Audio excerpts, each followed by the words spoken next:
We'll be back with a full bulletin, top of the hour. Lee, thank you so much for that. Now, in the United States, the big story in the last couple of weeks has been this disclosure, this revelation from a whistleblower, a leaker, call him what you will, about intelligence agencies gathering enormous amounts of data from phone companies, internet search engines and the like, for use to head off potential terrorist activities. But the sheer volume of the data being collected has raised a number of concerns on Capitol Hill and elsewhere. There are also concerns here in Australia, but it's a little unclear exactly how much of this data is being collected and by whom. We're joined now by Green Senator Scott Ludlam, who's been asking questions on this, well, for a little while now. Senator, thanks for your time. What questions are you asking and what answers are you getting? The questions that we're asking are reasonably simple. It's how much awareness does the Australian government have of this PRISM system that's kind of had the lid blown off it in the United States? How much data is being received here in Australia, care of this system by Australian intelligence agencies?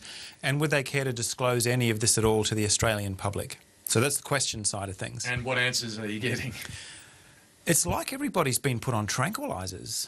There's enormous disquiet and alarm being expressed by legislators around the Western world about this, and yet here in Australia, giving them a bit of a prod today, I can't detect a pulse at all. They're just saying there's nothing to see here, this is business as usual.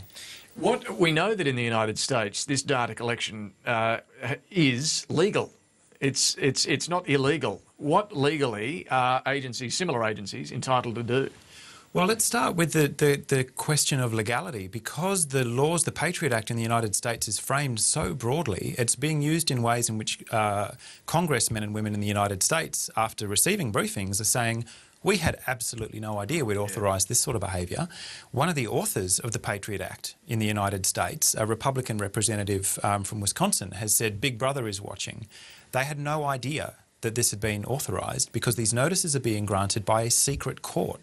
So in Australia, we have a different legislative setup, passed really far-reaching surveillance reforms here as well after 9/11, but it's not at all clear about the kind of powers that we've extended. And of course, ASIO and DSD don't report directly to Parliament. They're completely immune to the Freedom of Information Act.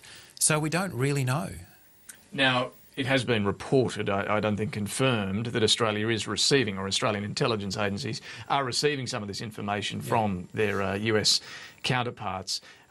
If that is being used to head off any sort of terrorist activity, either in the United States or here in Australia, that surely is a good thing, isn't it? Well, I've got no concerns at all about these techniques and these tools being used to track down violent criminals, whether it be organised crime or politically motivated terrorists. In fact, that's why these powers were granted in the first place. The problem I've got, and that many other people have got, is that these powers are being used to surveil everybody. Now, unless you are happy with the assumption that you and I are potential terror suspects, then the broad scope of these powers and the way that they're being applied is being used in a situation of total overreach. And what about the argument that this isn't actually listening to your calls or looking at necessarily what you're looking at online? It's metadata, so it's logs essentially of the time of a call and how long it ran and who it might have been to. Does that reduce the concern here at all? No, not really, because using this so-called metadata, you can build up an extraordinarily intimate picture of someone's life. If you're carrying a smartphone, everywhere you go, every minute of the day, everyone you message, your entire social network is being logged by that phone and passed back to your service provider. But the fact is the PRISM system even blows that out of the water, because it appears apparent that this is real-time phone calls, watching your email being written as you're writing it, intercepting Skype chats and so on. That goes vastly beyond even the picture that can be built up with metadata. So for the Australian government today to stand up and show complete unconcern, as though there's nothing at all going wrong here, belies the enormous concern that's being shown in parliaments and congresses around the world. Have you sought and can you receive a briefing on this, a confidential briefing on this? I'm always a bit wary about seeking briefings that I will then not be able to disclose to the people that I represent. The Greens are the only ones in here asking these questions at all. The opposition is basically comatose and the Australian government's pretending it's not happening. I could seek such a briefing, open or closed, but I'm not comfortable with the idea of then having information that I can't report back to people who are wanting to know what's going on. So where does this go from here? If you're not getting the answers from the government that you're seeking, can you raise this at a Senate committee with some of these agencies? Yeah, well, look, time's very short. This is the last fortnight of this parliament. So for that reason, we've submitted a number of questions, and tomorrow we'll put a motion to the vote, and it'll be interesting to see what the coalition does. Tomorrow the Senate will vote on a resolution that asks the Attorney-General to make a statement to Parliament. I'm not prescribing what he should say, how long the statement should be for, or whether it turns out to be the kind of complete gobbledygook that we got this afternoon, but a statement to the Australian people. And it will show some sign of resolve if the coalition supports that vote. I'm also introducing a bill tomorrow to provide that the agencies who collect this data up on Australians should have to get a warrant.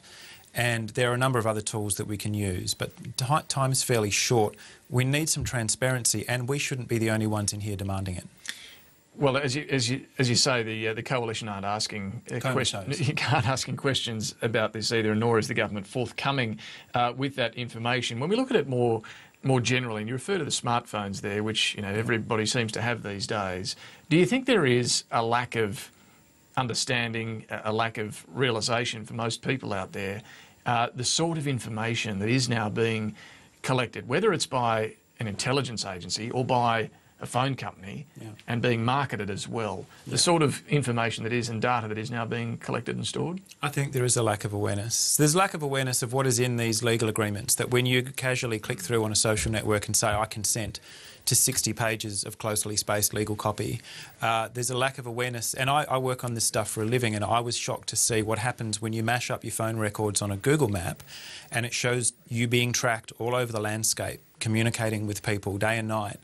I think there's a huge lack of awareness, not only what the technology is capable of doing, but also the casual disregard with which agencies like the NSA in the United States, and presumably our own intelligence agencies here in Australia, treat this material.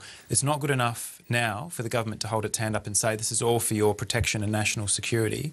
This has gone so vastly beyond a national security measure. When you've effectively put the entire population under real-time surveillance, you are heading towards not just the technology but the mindset of a police state. That's not something we should be comfortable with in a democracy. Green Senator Scott Ludlam, good to talk to you. Thanks so much for joining us this afternoon. Thank you. Now,